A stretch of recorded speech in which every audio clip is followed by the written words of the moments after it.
Jackie, the joke man, Martling. How you doing? Hey, how are you? How are you? I'm doing great. Where are you coming to us from right now? I'm on Long Island. I have no idea who you are or who anybody is, but I'm sitting here in my lovely house on the water, and I say yes to almost every interview because I enjoy doing them. Cool. Well, I'm happy you enjoy doing them. So thank you for being here. Tell me about this. In a couple hours, you got to tweet out some jokes. You tweet out a joke every day at 4:20. Are you like a big weed person? Is that why? I'm a big weed person, but those jokes are loaded far in advance. You know, people are like, how could you make a joke like that on a day like this? And meanwhile, the stuff has been in there for months in advance. Sometimes I just add to them. Yeah, I'm a pothead, but for the last 50 years, whatever that means. Are all those jokes brand new? Like when you post them on Twitter, that's the first time you've shared them? No, the jokes have been around since the beginning of time. All the jokes. Okay. I tell old jokes. That's what I've always done. Is that how you're keeping yourself?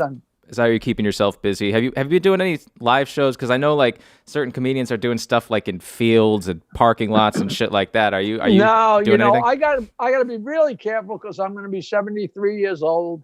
I do a lot of cameo.com. People hire me. They go to cameo.com/Jackie Martling, and they hire me to say happy birthday and tell a dirty joke and say hello to my Aunt Sophie. She loves crap jokes. And say hello to my sister. She just got married, and tell her a Jew joke, and I do a bunch of those a day, which is really fun. And sometimes, like the other night, I did a Zoom show for a temple out in Long Island, but I really haven't gone and done the drive-in thing. I almost did it a couple times, then I just didn't do it. It's a little weird, but I'm sure people are having fun. Whatever you got to do. In this situation, everybody's just doing whatever they can. That's all. Yeah, exactly. But what are your favorite? Like when people go on Cameo and they ask you for a certain type of dirty joke, what's the topic of dirty joke that you get the most excited about when people ask you to say it? None. I just like the idea that they can ask me to do anything. Like if a guy says, my father loves baseball and he loves to fish and he's 80 years old and he has a gas problem, that I can go right down the laundry list and have a joke and hit every time. I've gotten like 80 reviews and they're all 5-star reviews. People are like, I can't believe you hit everything I asked for, Yeah. Which is really fun. And meanwhile, for me, it's an exercise. It's like I can't get up and do my act because there's no clubs open. So it's like my methadone. I tell 5 or 6 or 7 jokes and giggle at myself. I'm all set for the rest of the day, Is there a specific cameo that you've done that you like the most? Not just the topic, but like a specific, no? But the problem is I shoot myself in the foot because I tell people, if you go to cameo.com/Jackie Martling, they have like 5 or 6 or 8. I don't know how they have old cameos that I've done. And there's a million, you could go on that site and just go to my page on there and you can hear more jokes than you'd need. Aside from it being sent to your Aunt Sophie, you could go there and see a million jokes. Yeah. I love some jokes I use over and over just because I love telling them. And it's goofy, but the thing was made for me. It was made for me. It's quick money and it's goofy and it's fun. And, people say, I sent one to my sister last month. Now I'm sending one to my brother. I got lots of repeat customers. It's silly. That's good. Yeah, I love that app. I know some people that are on it. I know some people that buy them all the time, and it seems to make people happy. And I mean, especially nowadays, it can't hurt, Now, what's your deal? Where are you? I'm in Brooklyn, New York right now. I'm a drummer. I go to school for music, but then when the music industry shit out, I decided I needed something that I could do remotely. That's probably why I said yes to you when you said you were a musician. I said, okay, let me jump in there. Well, I know you played guitar early on in your life, right? Yeah, well, a lot more than early on. I played right up till my last band broke up in 1978 when I was like 28, when I was 30 years old. So, I played for a long time. I wasn't any good. We didn't make any money. We didn't get famous, but God, we got laid and smoked pot and got drunk and had a field day. It was a party. Rock and roll, man. See, I go to a jazz school, but I'm not a jazz guy at all. I mean, I like it, but I'm not, I'm not a big jazz guy. But my band plays funk and pop, which is not a ladies getting type of music, especially when you're playing dive bars in Manhattan. I wasn't playing rock. I'm not No, playing rock and roll. They all, every kind of music, anything that thumps at all attracts women. It's not just rock and roll. Girls love jazz. They love anything. If they see that you're into something, it shows. It shows heart. It shows intelligence. It shows, you're not just floating around. You're doing something. Music has always really, really attracted women, much more than comedy. Yeah. Really, you don't think comedy is a woman getting activity? Well, only because it's show business. But the old story is that the worst bass player in the worst band in the smallest Holiday Inn in the middle of nowhere, when the band's on break, the girls come up and give them their panties and their car and their room keys. And meanwhile, the most famous comedian in the world walks off stage at Carnegie Hall, and a middle-aged broad walks up to him and says, "My husband thinks you're very funny."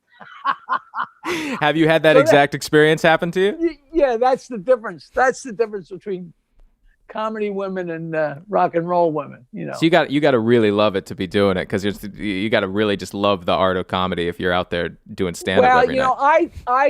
I could care less about comedy. I like it, but I'm a joke guy, and I'm a joke historian, and I've followed it my whole life, and I've always told jokes. And like I'm on the verge of, they just did a documentary on me that's going to be, I don't know who we're going to sell it to, but it just got finished a month ago, called Joke Man. And it's great fun. It's great fun. And it's got some of the rock and roll in it and everything. And what I really love is all the music in the documentary is my own music, which is kind of fun, Really? And so are you trying to get it to like Amazon, Netflix, Hulu, those type of people? Well, we haven't tried to sell it yet because it just got done, and it's going to do very well because people love it. It's got Willie Nelson and Penn Jillette and Mark Cuban, a lot of some heavy hitters, and of course my family. I was just watching Penn and Teller right before this. I was like a couple hours ago. I was watching a bunch of Penn and Teller stuff. Penn Jillette's hilarious, especially for a magician. He's a funny ass dude. No, he's a very good guy, very smart, and the fact that he's my friend and he likes what I do, he says some really nice stuff in the documentary, which is really nice. So I didn't have a gun to his head, I wasn't even there. You know what I mean? You ever make him do hand magic for you? No, I'm not a magic guy. It's like Star Trek and magic. There's some things that just don't, I just don't care. What about Star Wars? Nah, not your shit. No, I don't know why it never grabbed me, because I'm smart. I was a mechanical engineer, and but for some reason I didn't bite. I didn't bite. I saw all the movies, of course, but I wasn't like, oh, did you see what Luke had for breakfast? That's not my crap. You're writing jokes. You're preparing all your Twitter jokes 40 years ago, getting ready. That's what I had to do. Oh, okay. Wait, so you said you have a mechanical engineering degree. You went to school in Michigan State, right? Michigan State, yeah. Class of 71. Okay. What about before that? Like, speaking of rock and roll, it took me 5 years to graduate, and then I stayed in East Lansing, Michigan for an extra 2 years playing rock and roll in my band, because I didn't want to face life. Living in a college town was spectacular. So I spent 7 years in East Lansing, Michigan, having, way, way, way too good a time. You know what I mean? Were you working, besides playing in the band, were you working any jobs? No, I played in the band, and, my girlfriend that I lived with had a job. I had a ponytail and I wore blue jeans. Everybody I graduated with were doing interviews with Ford and General Motors, and, oh man, look at this. I'm getting a house and a car, or I'm getting a $30,000 expense account. And meanwhile, I got my dog and my long hair, and I'm a hippie. But meanwhile, they're cheating off my paper because I'm smarter than them, And you were probably having a damn good time. Yeah, I didn't have any intention of doing any of that stuff. I just smoked pot and had fun. What about before you went to college? Have you been from Long Island your whole life? Yeah, I grew up right here in East Norwich, which is just south of Oyster Bay, and now I live in Bayville on the Gold Coast, on the North Shore, on the Sound, which is just north of Oyster Bay. And my great great grandfather came to East Norwich in 1850, and on the other side of the family, the history of my family is incredible. Johann Martling came to Staten Island in 1675. We should Hey, be rich. We've been here for 400 years. We got no money. I don't know how they arranged that. Nice going. You know, are they not? Is your family not the hardest working ancestry in the planet? no, they worked very hard and drank very hard. That's all. They spent all their money on booze. Farmers. Yeah, well, it's so funny because people are like, you're from the Gold Coast of Long Island. They think you're a spoiled rich guy. And meanwhile, my father's father, I grew up in a house with a horseshoe barn on the corner. My grandfather was literally a blacksmith, and because there were people, the rich people in the mansions needed things done for them, and East Norwich was just a small whistle stop, a corner of Northern Boulevard and Route 106. And it's just a whole interesting history, small time stuff. What did your parents do? My father had my mother was brilliant, and she had a piece of paper that said she helped win the war. But when my father came out of the war a couple of years later, he married her, and she gave up any idea of having a career. Meanwhile, she was beyond brilliant. And my father was like a surveyor, and then he wound up working for the town because my father's uncle, my grandmother's youngest brother, was a major, major politician on Long Island. And he was the Republican national chairman in the 50s, and he was Eisenhower's campaign manager both years that Eisenhower won.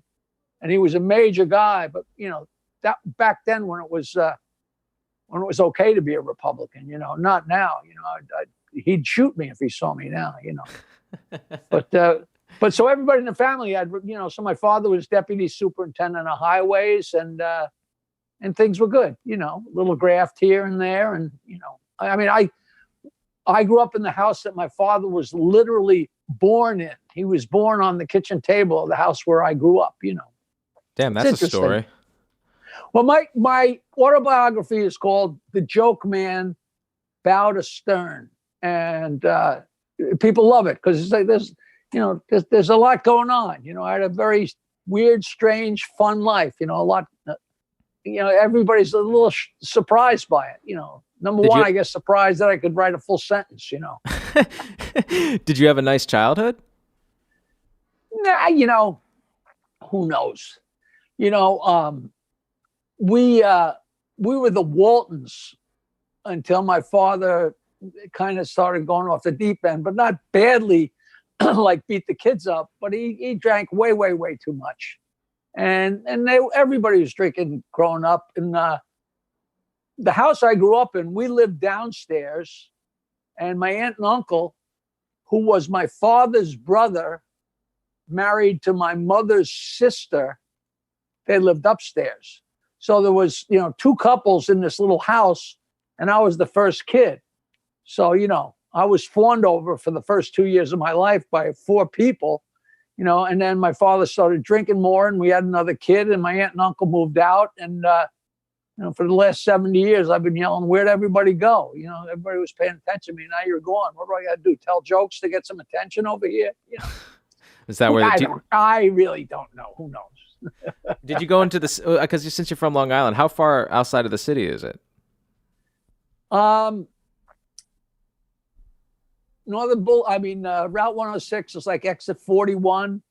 The next exit after Glen Cove is 106, and it's we're 40 minutes from the city, or we're 2 hours and 40 minutes from the city. Yeah, depending on the day. Yeah, well, depending on the day, the time. Were you the type of person that went into the city a lot when you were young? No. Oyster Bay, the little town I grew up in, we had girls, we had booze, we had pot, we played rock and roll. Like the guys from Queens would go out to the Hamptons or go to the city, but we had everything we needed right here. And who had money? You needed money to go to the city. We didn't have any money. So we swam out here and got drunk out here and had a field day. You know, going to the city was some kind of event, to go to a concert or go into Chinatown or something like that. It wasn't like I never hung out in bars in the city or anything like that. Nobody had any money. Gotcha. And you were into gymnastics when you were young, right? Well, I was in gymnastics in high school, and was it ever that serious of a hobby, or is it just kind of a passing fad? No, I was fairly good at it, but only because there was nobody else doing it. I was third in Nassau County in floor exercise, but like the guy that won was almost good enough for the Olympics, and the next guy down was way below him, and then I was third, but I was so far down. It was like, it's almost like if there's 3 bands in the battle of the bands and you come in third, it's like, no one gives a shit. I'm exaggerating. I was pretty good. And I went to Michigan State, and I actually went to the gym because I was going to join the team. And I showed up, and a guy comes out of the locker room and he goes, "Oh man, I haven't done anything all summer." And he goes to the mat and just does a round off and does a double backflip.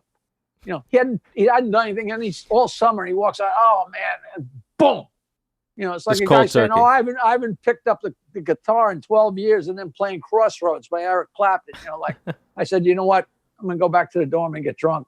Hell with this. And were you were playing guitar all throughout this same period? All through high school, yeah. I played all through high school and then all through college, and then I came back to Long Island and started playing for the entire 70s with the guy who had taught me guitar in high school. Was there a specific guitarist that got you inspired to learn how to play? No. What happened was, I was like in 8th grade, and a guy I actually went to kindergarten with, he's still one of my best friends. I either saw him playing or I knew he played guitar, and I went up to him. I said, "Hey, you play the guitar?" And he says, "Yeah." He says, "You want me to teach you? I could teach you 4 chords. We could have a band."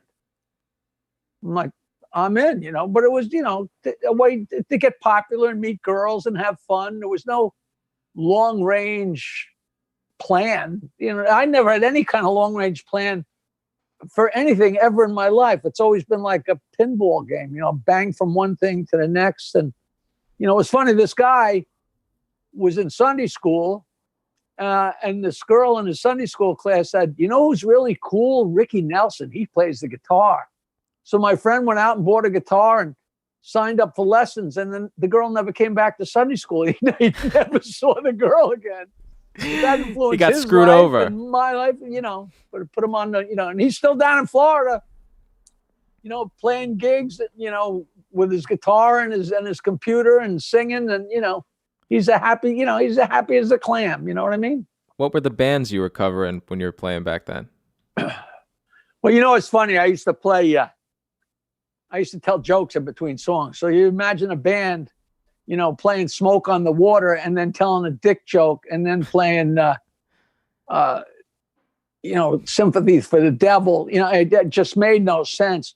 When we're in high school, I'm so old that we used to play a lot of oldies, but the oldies weren't that old yet. The oldies that we played were like Dion and the Belmonts and the Skyliners, which were only 3 or 4 years old at the time. And we were great. People loved us. We had no bass player. So, we were 2 guitar players and a drummer, but it was a small town and everybody loved us. And then the Beatles hit and it split our audience because a lot of people thought, we played way too many Beatles, and other people loved us because we played so many Beatles songs. They're all good. And the chord changes are interesting and it's really fun. And, so I played all through high school, and I went to college and played rock and roll in college, just having fun and telling jokes. And then I ran into this guy out in Denver. I was out there and he said, "Listen, what are you doing?" I said, "I don't know, but I can't work construction anymore." And he said, "Well, let's go back to New York and have a band." And I said, "Well, I've written a bunch of songs. So if we could play our own songs and tell jokes, I'm in." He said, "All right." So the 2 of us had a band. where we played 2 acoustic guitars and told jokes and played original music. And, we traveled around in a 1955 bright yellow Cadillac hearse. I mean, we're infamous in the area. Was that And we were great. Off Our Rockers? Off Our Rockers. And people loved us, but, we never got anywhere. We weren't any good. We sure were fun, though. We sure were fun. Where do you go to buy a hearse? We were out in Colorado. I finally left Michigan State after 7 years. I had broken up with the girl I lived with, and guys are all the same. I kicked her out. I not kicked her out, but I said, "You really got to leave. You really got to leave." And she finally left, and then I was heartbroken. That's how guys are. You don't find your heart till you see asses and elbows leaving you, and all of a sudden, oh, what did I do? We're all idiots. So a guy came and rescued me, and we figured, well, we'll go to Denver for a little while, and then we'll go to Amsterdam and sell pot. So we go out to Colorado, and there were 4 guys from our hometown, Oyster Bay, that lived in a place in Colorado, like a high-rise, a condo. So we moved in, and after a couple of weeks, they said, well, you can't sponge anymore. You got to get jobs. So we got jobs. And then 2 other guys from Oyster Bay came out. And next thing you know, we had 4 guys from the same town on Long Island working as a construction crew with this young, poor guy from Colorado. He must have committed suicide. And we were out of our minds. We had 8 guys from the same town living in this condo, taking turns every night, making dinner. It was storybook. And one day, this guy, Peter DeRose, stood up and said, "You know what I'm going to do? I'm going to go get a car that we can all go out in together." We're like, "Yeah, Peter." And a couple hours later, he comes in and he says, "I did it. Check it out." And we go out, and here's this. I don't know if you've ever seen a 1955 Cadillac hearse. It's a block long, and it's immense, and it was gray and ugly. And we'd pile into it, and it was just so much fun. And then after about 6 months, everybody said, "All right, well, let's get out of here. We're going home to New York." And he says, "You know what? You could have the car." So me and my friend JR took the car, and we drove back. We drove from Colorado to Long Island, and we were going to go. My buddy bought all this pot that he was going to sell in Maryland to this woman in Maryland. So he took all the pot. I sold my electric piano that I had, and he used the money to buy pot. And we were going to go sell the pot in Maryland and then go home to Long Island. And this is in 1973 at the height of what were called the Rockefeller laws. Now, I don't know if you know history, but if you got caught with any kind of drugs in the Rockefeller laws, you're probably still in jail. Okay, it was that scary. So we figured, well, we got to go by way of Michigan State and say goodbye. So we went to Michigan State, and instead of staying a day, we stayed 3 or 4 days, getting drunk, being out of our minds. We're in a 55 gray Cadillac hearse pulling a U-Haul, and in the U-Haul was a motorcycle and 12 pounds of pot.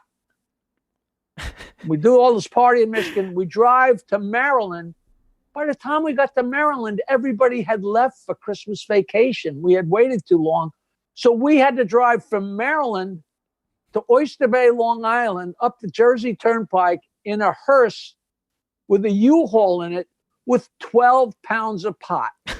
If we hadn't got caught, we'd all still be in jail. And we're in a hearse with a U-Haul. It's still just not a believable story, but I swear to God, it's the truth. And how big is a bag of 12 pounds of weed? Yeah, I don't know whether it was in bricks or whether it was in bags. But it wasn't. It was like a garbage bag with not even all that much. It sounds like a lot more than it really is. A pound of pot is small.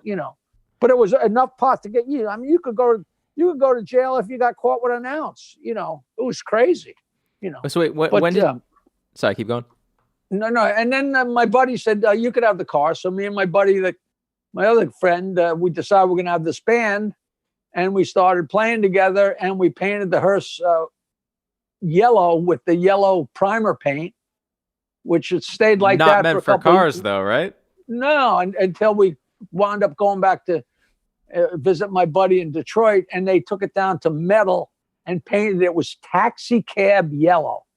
I mean, a gorgeous, gorgeous bright yellow. And it was Tweety, the 5,000-pound canary. Where And did everybody knew the car. Everybody knew the car, you know. what made you decide to go pay to get it painted professionally, get a bright yellow hearse? It wasn't even professional, just my buddies in Roseville, Detroit, just because we were nuts. You know, we had no money. I cannot to this day explain it, but we drove to Detroit. I mean, you know, we're banging girls and getting drunk and having fun. But I mean, they went crazy. They took the thing way down. And first, they had completely taken the engine apart and rebuilt it so we could go to Albuquerque. We spent 6 months in Albuquerque in the hearse playing music up in the mountains. I mean, I got a life story that just said, it doesn't even sound real. I don't even know if that part's even in my autobiography because there's just too many twists and turns, you know. And how long were you in Albuquerque? I should be dead. I should be dead. We were there, I think 6 months, you know, maybe 5 months. You know, was funny. We had a band. We played it in a place called the Right Track Inn on Long Island. And there was people that came to see us all the time. And this one guy was really, really rich. And his brother talked him into buying a bar out in New Mexico. And there was a bar at the top of the mountain between Albuquerque and Santa Fe called the Golden Inn. And we drove out there and lived in a trailer behind the Golden Inn. And, you know, we were the doormen and we played music and, you know, and it was the Wild West. It was the friggin' wild, people wearing guns on their belts, you know. It was and we just stayed drunk for 5 months and then we decided to come home. We came home. When you were going back to when you were driving all that weed and you said if you got caught, you would have been absolutely screwed. Were there any really close calls where you were shitting your pants? No, you know, it's so funny. And we had that car for the entire, well, from 74 to 79, we never got stopped. We had girls, we had pot, we had booze. You know, I mean, we didn't speed because the thing barely went 3 miles an hour. But I guess the cops must have looked at it and said, you know, they wouldn't be stupid enough to fuck up, you know. But we never got stopped. And eventually, you know, all the everybody knew us and knew the car. You know, it was just, you know, it's like the entire bar would empty when we took a break and one time we counted 18 people smoking pot in the back of the hearse. I mean, it was big enough for a casket. You know, the back of a hearse is immense, you know. You got 18 people smoking weed all at the same time. How the hell are you not dead from just smoke inhalation? Just, you know, and then a cop knocked on the back door and the door opened up like that. And he was like, whoa, you know. Like when the Undertaker comes out. Yeah, you know, and nobody cared. You know, we were just fun-loving characters. That's all, you know. And so when you're playing with off-hour rockers, you start incorporating humor. Were you doing that right from when you first started the band? When I used to tell jokes in between the songs when I was in high school and college, and the guys in the band really didn't like it because it had no place. It made no sense. They didn't even tie into the songs? No, but I love telling jokes, and I'm just you know, that's just me. And when my buddy came by, I said, look, if we play original songs, I want to tell jokes. And when we came back, well, that's what we did. We'd play a song and then tell a few jokes and then play another song. And we had love songs and funny songs and crazy songs. And we were a hoot. And I saved up all my jokes over time. So that when the band broke up, I still had lists of all my jokes. And then in like 2006, I think it was, I finally circled back and actually made a CD of my music with some of the greatest players in the world. So some of the songs actually finally got recorded. You know, like the guitar player that produced the album with me was Les Paul's guitar player. You know, really? Les Paul, do you know who Les Paul was? Absolutely. He innovated doing loops and playing with multi-harmony live. He was my good pal. He's a huge joke fan. If he hadn't passed away, he'd be in my documentary. You know, Willie Nelson's in my doc. Me and Willie exchanged emails of jokes, you know, all the time. You know. How'd you meet Willie? A million years ago. Well, he came on the Stern Show, and I beat him in a rolling contest. And then we actually played on the road again with our band. with Howard on keyboards and me playing guitar and Willie playing guitar. And it's so funny, in the middle of it, he goes, somebody playing. I'm playing like a lead with Willie Nelson standing there. It's like crazy. What was that group called? The Losers? Was that what it is? I can't Loser- remember. The Losers. Okay. I'm making sure my what memory's happened right. was Howard used to rant that everybody thinks they could have a band, because the guy from the Buffalo Bills and Buffalo, the football player, had a band, and Keanu Reeves had a band. And Howard's like, why do these guys have to do that? And I didn't know how to tell him, look, once you've had a band and you play music, it's something that you like to do. You just do it. And he said, well, we could have a band. And I said, well, all right, let's have a band. And I named us the Losers. And Howard played keyboards, and Scott the engineer played drums, and me and Fred played either guitar or bass. But I have videotape of us playing with Willie Nelson, and I get videotape of us playing with James Brown, with Boy Gary playing the trumpet. He hadn't played the trumpet since 3rd grade. And those lips having a fight with that mouthpiece, there's nothing funnier in the world. Oh, just great. Just great. I remember that show. I mean, I was a child when that happened, but I know the replay of that show with James Brown. Oh, so much fun. So much fun. And so wait, how did doing the jokes with the band morph into you doing actual stand-up? Well, I was always a joke teller, and I told jokes the whole time we had the band. I told jokes. And I just saved them up. And then when the band broke up, hold on, let me turn this thing on. You okay? When the band, where is the light coming from? I'm not sure. It's a pain in the ass. So when the band broke up, I said, the guys actually wanted to stop. It was so funny. We're in a 3-man band. And one night those guys said to me, listen, Jackie, we're going to leave the band and start our own band. And I basically said, screw you. Yeah, I said, guys, if there's 3 guys in the band and 2 of them leave the band to start their own band, that's kicking me out of the band, So I had all these jokes, and I just had been telling them on stage. And in fact, I had started telling jokes and playing my songs by myself like a year earlier. I started segueing away because I knew, I didn't have any idea what I was doing, to tell you the truth. And then I figured, all right, the band's broke up. I'm just going to tell my jokes on stage. And I started telling my jokes on stage, and the guys, there was no place to work. So the guys used to come by and get up on my stage, like Bob Nelson and Rob Bartlett and Eddie Murphy and people like that just would show up because there was a place to go on stage. And then we started a show in this restaurant, and we needed to promote it. So I started 516-922 Wine to promote that show. And I just told jokes. And one day I said, you know what? They're laughing at every joke. And I had worked at a recording studio, so I knew how to make a record. I knew, all you need is a tape and $1 and a dream, And next thing you know, I had my own comedy record, and then I had another comedy record. And then I wasn't any funnier than anybody else, but I had my own record. That was a big deal back then. I was selling records at the door in 1979. It was decades before anybody else. People used to make fun of me because I'm standing there selling stuff at the door. And all of a sudden they're like, wait a minute, he's walking out with an extra $20, $30, $40, $50. Yeah. Maybe he knows what he's doing. I was the first guy that merched. They didn't even call it merch yet. It was a decade before they called it merch. You know what I mean? Hey, you sold your keyboard to make a profit on weed. So I think you've been an entrepreneur your whole life. The fact I couldn't play the keyboard very well had a lot to do with it. But I'm sure you could smoke weed really well. Oh, yeah. And not even well. Just a lot. It's all, the end game is always fun. It's not getting stoned or getting drunk, fun is the bottom line to all of it. I probably should have outgrown that about 40 years ago, but I haven't yet. So wait, when did you start really making your name as a comic to where you were making like a significant income?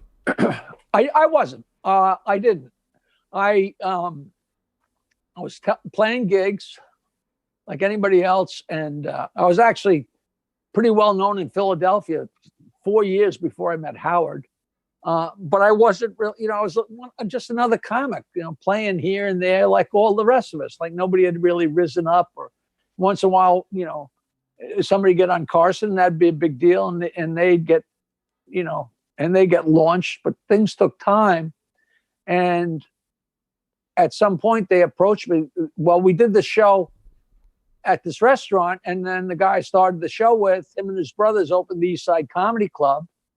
And then about a year later, some guys had another club, and they wanted to do comedy because they were going to get shut down because the rock and roll was too loud.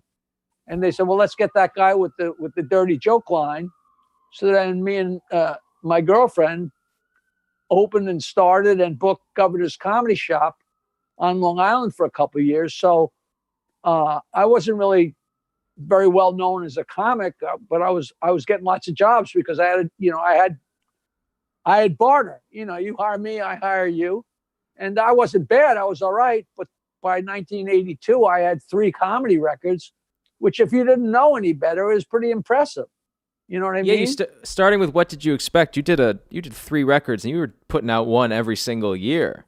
Right. I put one. So a little bit about me. Yeah, I put one out in 79, and then in 1980, and then in 1982, and then I was working in DC, and a guy told me about a guy that got fired, and that I should look him up. So when I got home, I sent my 3 records blindly to Howard. And that's when he called me, and I went and did the show. And then everybody I knew, they got sitcoms, or they did this, or they were going on. And I was just on this radio show that just got bigger and bigger and bigger. And I remember saying to myself, God damn, Rich Jennings got his own sitcom. And then a year later, Jenny's sitcom is canceled, and I'm making twice what I had been making that at a year ago. So like I was like the little pig that was building the brick house. You know what I mean? Yeah. When you started working at Howard, were you an on-air talent right from the beginning?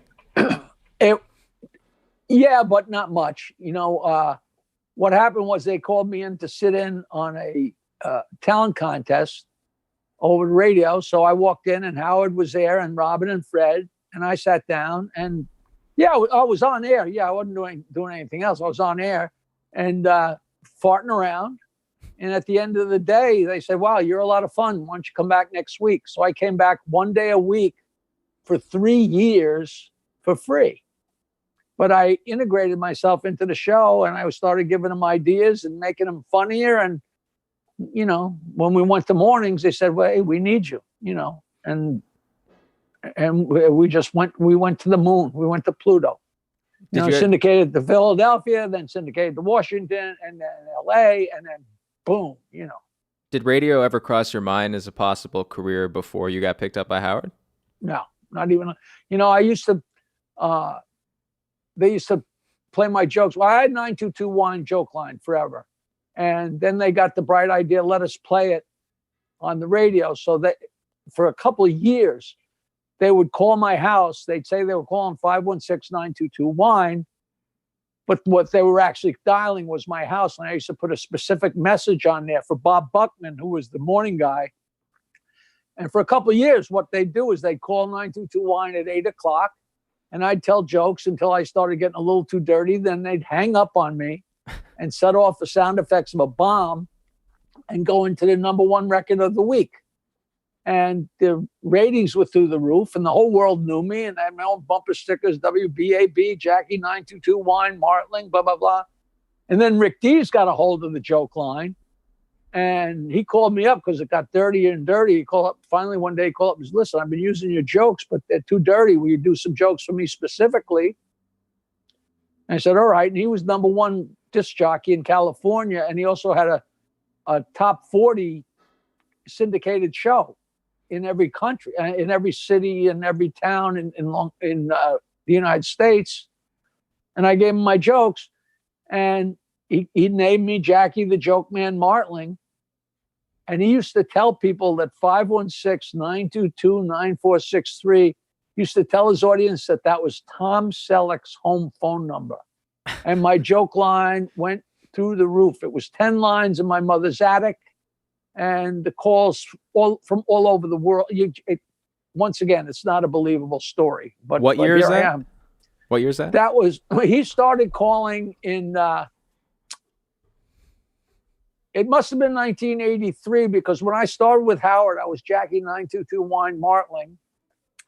And then after the first 2 weeks I was with him, Howard called me up and said, I got some bad news. I thought, well, I guess that was pretty short-lived.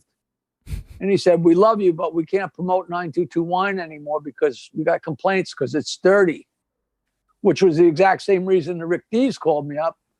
So I went from being, Howard used to promote me as Jackie 922 Wine Martling, and all of a sudden I became Jackie the Joke Man Martling. And that was the transition.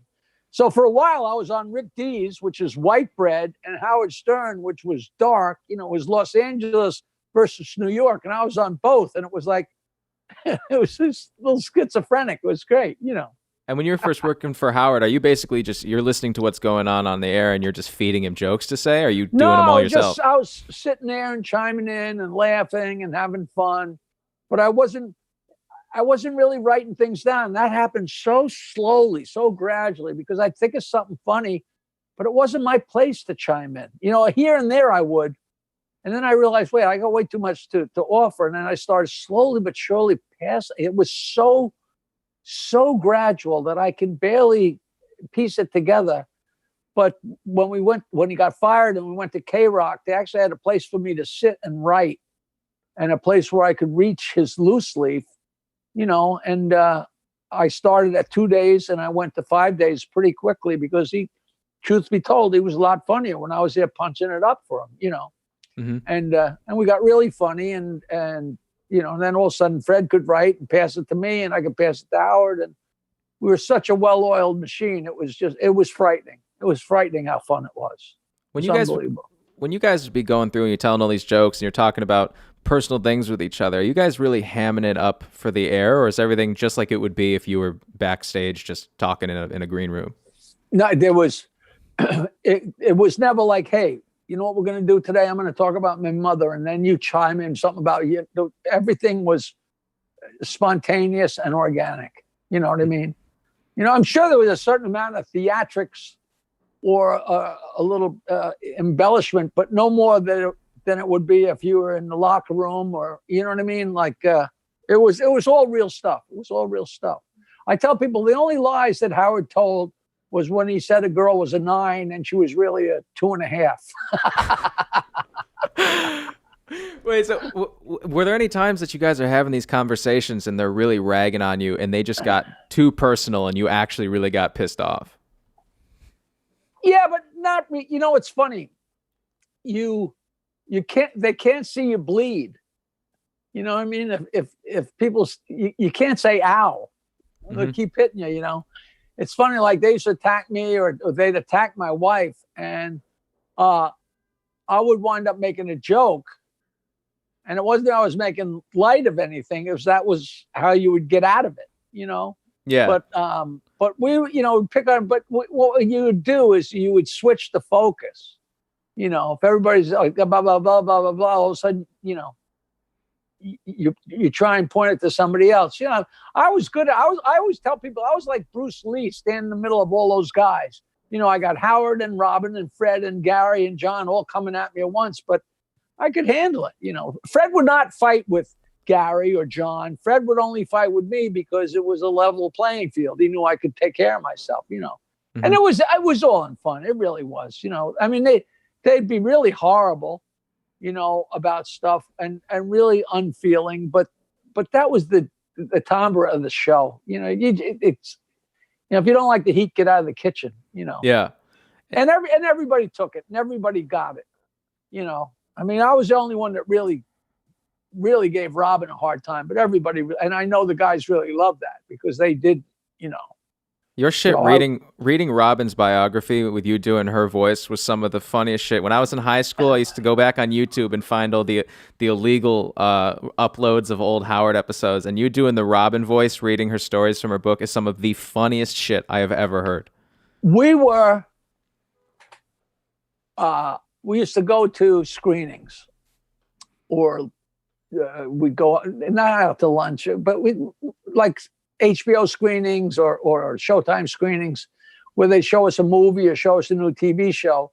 And even if it was a block away, we couldn't walk, because Howard was too well known. Or if they saw even when he wasn't all that crazy well known, New York City, so we would get in a limo and it's New York City. So we'd be sitting in a limo. Even if we were only going 5 blocks, we might be in the limo for 45 minutes, you know. And one day Robin came in and she gave everybody a copy of her book, you know. So we all had a copy. And I always had my bag with my crap in it, my jokes, my notes. And so we're going to a screening. And of course, I'm going home after that. So I got my bag, and me and Howard and Gary and Fred and probably Ralph, Robin, we're all in the car. And we're stuck in traffic and we're not going anywhere. And I looked down and I took the book out of my bag and just opened it at random and started reading it. And they went berserk. Everybody, and the more upset she got, the crazy. They said, you got to do that on the air tomorrow. You got to do it on the air. So I don't know if I did it 3 times or 33 times, but it was such a home run every time. You know, it was so. Yeah, you and Fred going back and forth, and then Fred would be doing something. I'd hear you'd be in the background going in the back. That was such great shit. You know, it was absolutely incredible chemistry, and to this day I don't even know. To Howard, it was always the Howard Stern show, and everything else was besides the point. Mm-hmm. And that's just patently untrue. He's the greatest broadcaster in the world, and he's brilliant and funny, and the show is 99.9% him. But that other 0.1% was very, very important. It's vital to it. And everybody knows that. Everybody knows that, you know. I don't think anyone, I mean, even if you go and you listen to the people, if you go on the fan pages of Howard right now, they just butcher him. And they always talk about like how he needs like a less of a role, and they're the Howard people. So I think there's very few people who would say that it just needs to be Howard, you know? You know, it just really was. So I get emails. You wouldn't believe the emails I get. You know, you play in a band. Yeah. You'll appreciate this. This was one of the finest crafted compliments I ever got. It was probably a couple of years ago, but a guy wrote to me and said, Jackie, I'm from Toronto, and I became a huge, huge Howard Stern fan. The minute I heard it in 2007, I became a huge Howard Stern fan. You know, I'm only 26 years old, but I'm a huge Howard Stern fan. And after listening to the show for a while, I discovered the older shows on YouTube. And he said it was the equivalent of having a new favorite band and then finding out that their early albums were much better. How is that for an analogy, huh? Is that great? I was like, that's a great analogy. And that was so complimentary. I told the guy, I said, I'm going to repeat that 1,000,000 times, man. You know, shout out to that guy. It was really fun, you know. And yeah, you don't want to over-aggrandize, because there's no there's no watering down what a mark he's made and how incredible he is. And I don't you know, think that he deserves all the money and all the acclaim and everything. You know, he just should have shared a little bit more, but that wasn't in his nature. And what can you do? People say, oh, Jackie, you'd be so rich now. I am rich. Mm-hmm. I don't have any money. I couldn't be more broke, but I live in a house. I live where I've always wanted to live my entire life. I said, I want to live on the beach in Bayville. And I live on the beach in Bayville. I want to live with a pretty girl. I live with a pretty girl, you know. So you're happy. You're totally content.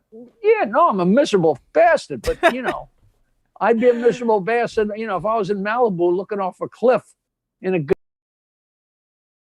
brick, you know. Yeah. What made you decide to do what? What were you going to say?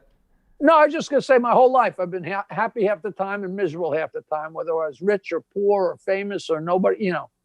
There's nothing. Do you have any Italian in you at all? Did you say? I can't remember. Because that sounds very Italian. I'm from an Italian family, and that sounds like a very Italian thing. No matter what you got, there's always, most of you is miserable all the time. Yeah, you know, and that's not really true, but you know, whenever people have always said to my girlfriends, "Oh, he must be so much fun to live with," and every girlfriend I've ever had has said, "Take him for a week. Take him home for a week. Take this party home with you." Yeah. So wait. So what is it? What is it that? So you take a break, you make the 3 records, then you have a 15-year break, and then you come out with Sergeant Pecker, because then you're working for Howard that whole time. What made you decide during that period to take that break, and then what made you want to come back and make another comedy album? What happened was I put out those comedy albums of jokes, and then, I was performing, and there was no real, like LPs were kind of going out the window. And so the next thing I made was a videotape. It was so funny. Here I am on this, hugely popular local radio show. And there was a little place in my hometown, Pine Hollow Video. You got to be old enough to remember, like, video stores all of a sudden popped up, like little video stores here and there.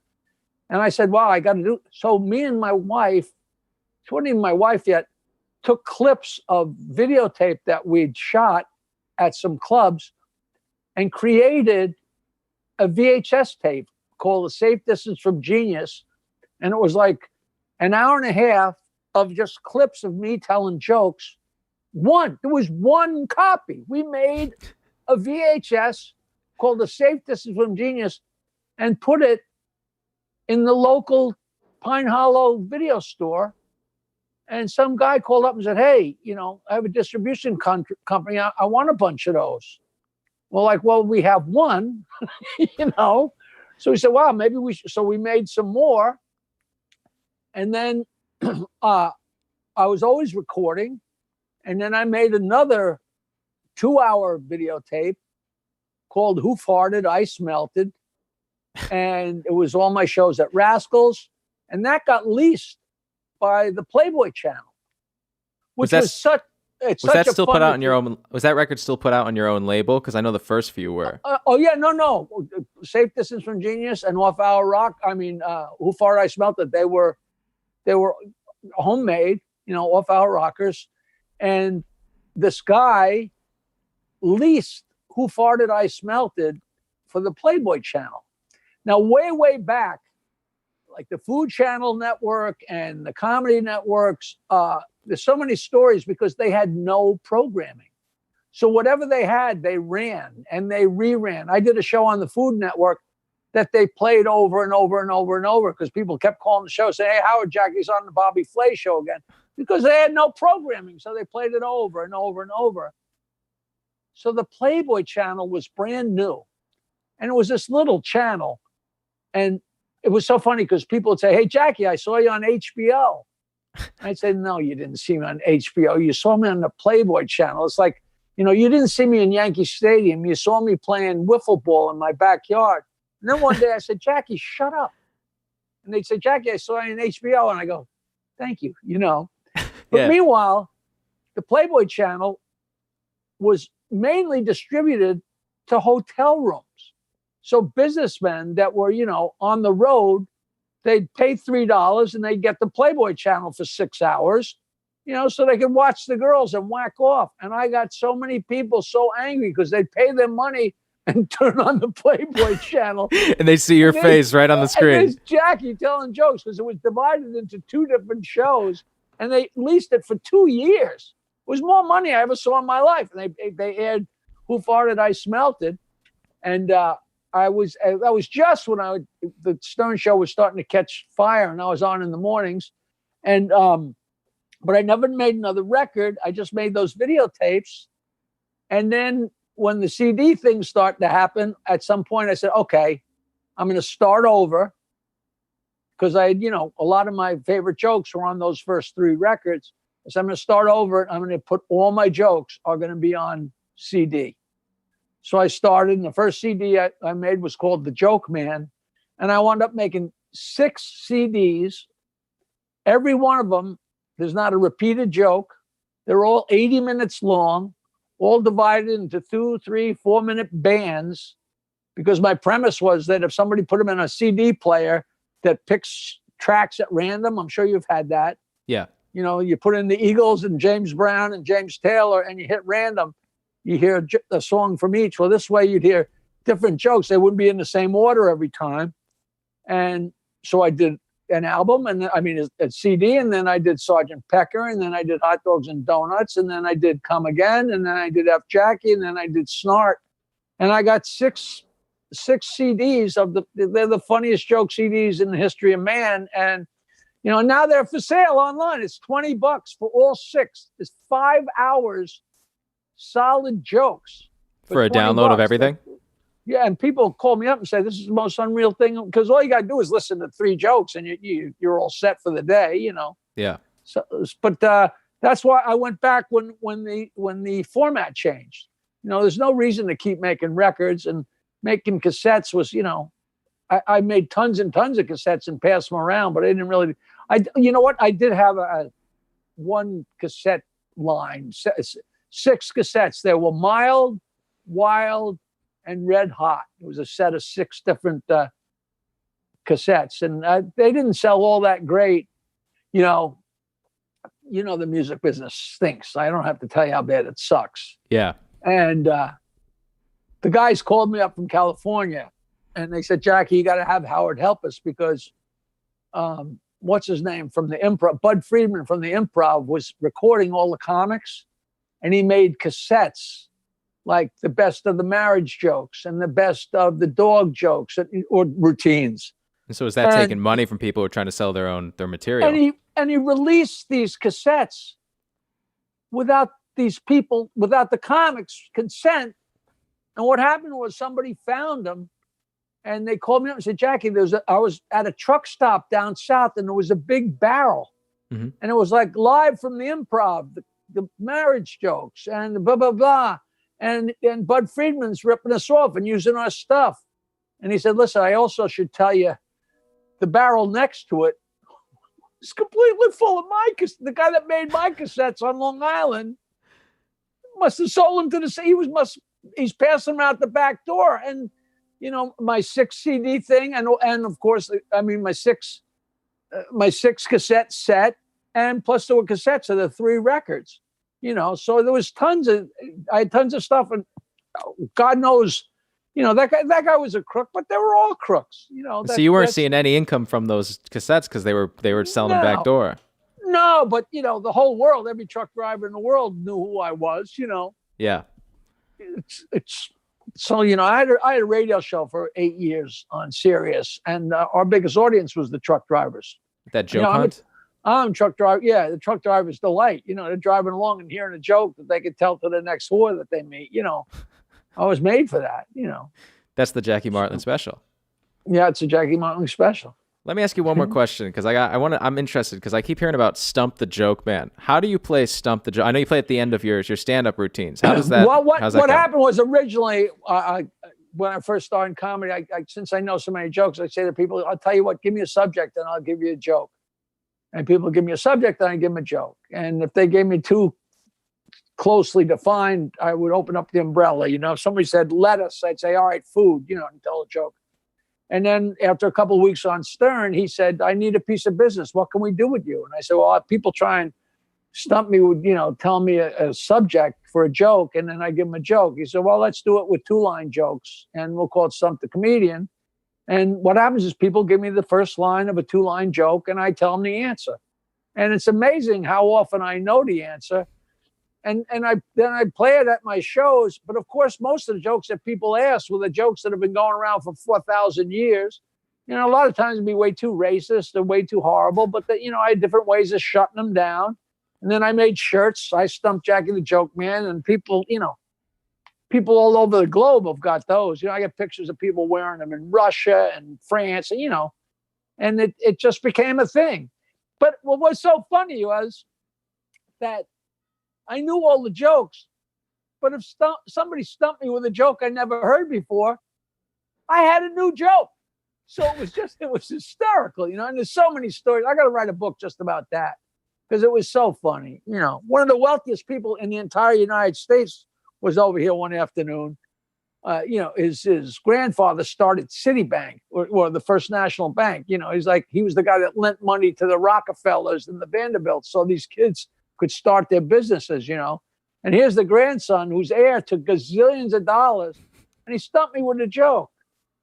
And that was his prized possession. The guy's walking around with a Stump the Joke Man t-shirt that costs like $8. And meanwhile, he could buy and sell Kansas, which Do you is remember so the line fun. he said? Now, you know what? Every time I tell this story, I do not remember what it was. And it wasn't a great joke, but I just didn't know it, and it was, Yeah. and I'm looking back, I don't think I fudged it, like I would never fudge it on stage. If a girl asked a joke, I wouldn't say, "Oh, I don't know that one." You know what I mean? Yeah. I never. So, I got to ask my friend Nick, because too many people ask me what was the joke, and that kind of ruins the story that I don't know what the joke was. So the setup's usually like something basic, like a rabbi and a priest walking, like that kind of a thing, and then you just No. say the punchline? It's like a 2-line joke. Like what's a Jewish cheerleader say? Oh, wait, I just heard this. I just heard you say that. I can't remember the punchline though. What does a Jewish cheerleader say? Get that quarterback.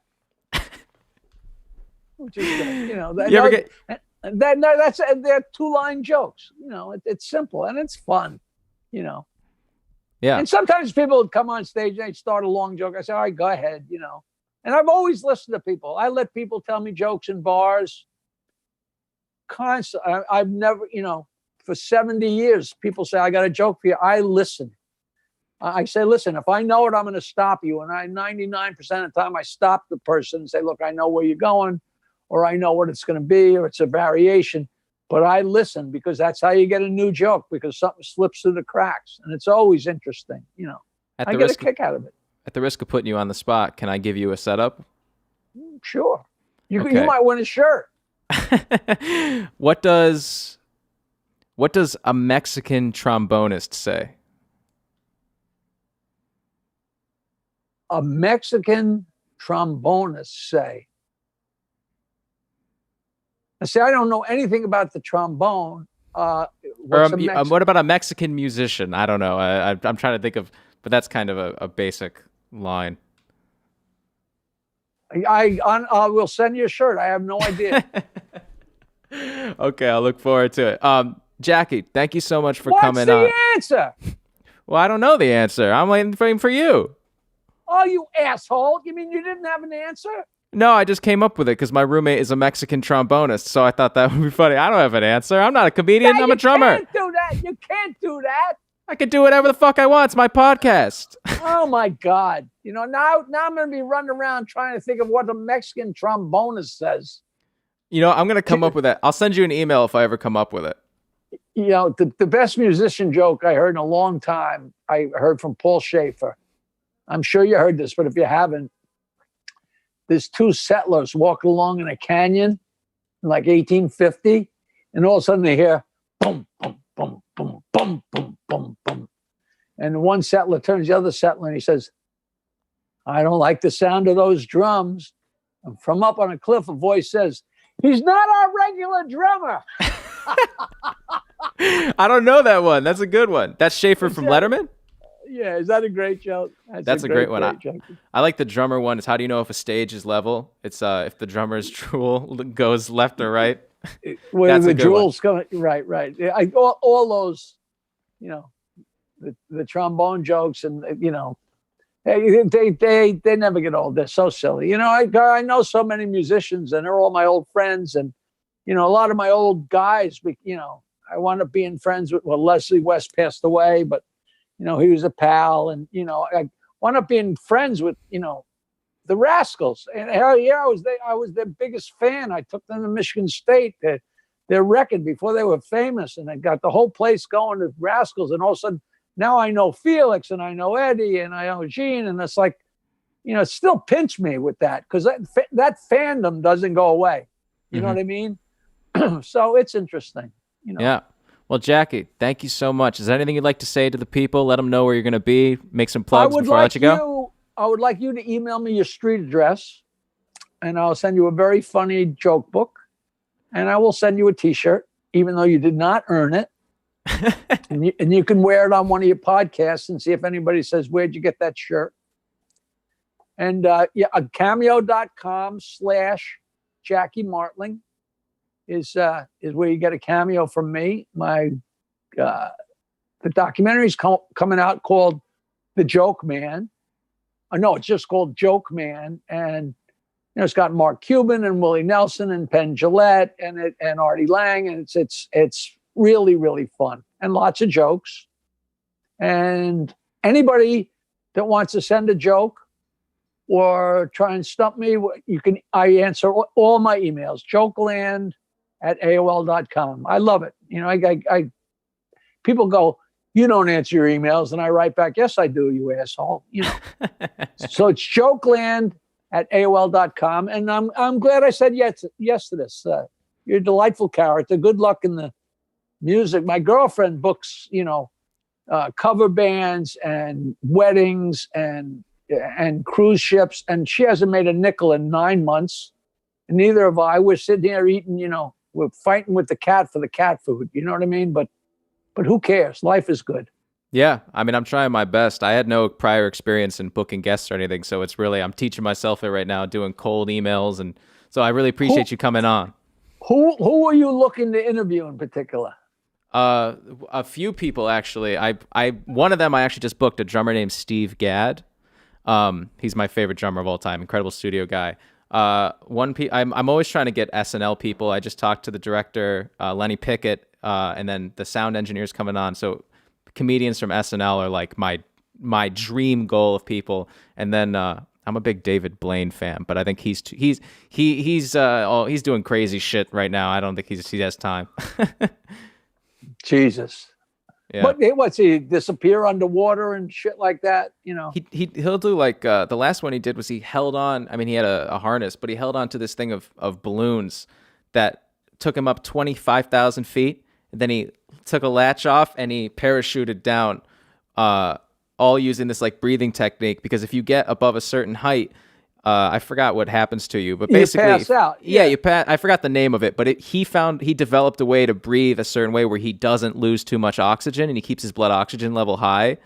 And so he was able to do it for up to like, I think it was like 22,000 feet before he started taking hits of air. I don't buy any of it. You don't believe it? See, Blaine, no. I believe. Because I know like Penn Jillette, who I might send him an email because I'm a huge Penn and Teller fan. And I know Penn's whole thing is about magic is fake, and I know he has some issues with David Blaine, but I believe David because I've seen enough stuff where it's like there's no reason to fake it, and like if you watch the live stream, it would be harder to fake it than it would be to just do it, Well, to quote my old friend Richard Belzer, modern physical science has yet to come up with a unit of measurement to express how little I give a fuck about David Blaine. Well, I'm gonna send an email to Penn and I'm gonna see if he'll come on and I can talk to him about David Blaine, see what he has to say about it. You never know. You never know. Yeah. And there's if you ever need help, I mean, I know everybody. You can talk to anybody, but it doesn't sound like you're on a comedian bent. You're on a like a rock and roll and, I'm going for, because I'm really passionate about music and comedy. And so those are like two things that I really like. So comedians and musicians have been like the main types of people that I've been contacting, but I don't have a specific type that I go for. It's basically just whoever I'm interested in and I know about and I want to talk about, you know what I'm talking about? All right. Well, good luck, and feel free to drop my name. You can say, listen, Jackie Martling said he had a great time talking to me. And if you don't believe me, ask him, email me, I will. And what were we say? No, that's it. Oh, you look like you're going to say something. Okay. I am done. Thank you, Jackie. And thank you to everyone who listened. We'll be live on Sunday with Josiah Gluck. And then there'll be a little break, but we'll be back. Thank you all. How do you know him? From Saturday Night Live? Yeah, you know Josiah? I know everybody. Of course I know Joe. So I just was I send cold emails every day, just searching forums, websites. And Josiah got back to me and he called me up. He's like, hey man, I'd love to be on. Let's book it. So I booked him like a month ago just from a cold email. And then like Don Roy King, the director of SNL, again, was just a cold email. And he's a really nice guy. Same way I contacted you, just cold emails. Tell Gluck that Jackie wants to know when he's going to get his $7,500 back. Why does he owe you $7,500? Just let him explain. Okay, I will. Don't Thank you. forget. I won't Do forget. not forget. I'll put it. Give me 1 second. Let me do this. Ask. I have a whiteboard right here. Ask about the 7,500 with Jackie or with Josiah. Cool. Thank you, Jackie. I can't wait to see what he's going to say about that. Me too. Yeah. And thank you to all who listen. I hope you have a good day. Stay safe. And I'll see you on Sunday. Goodbye. Wow.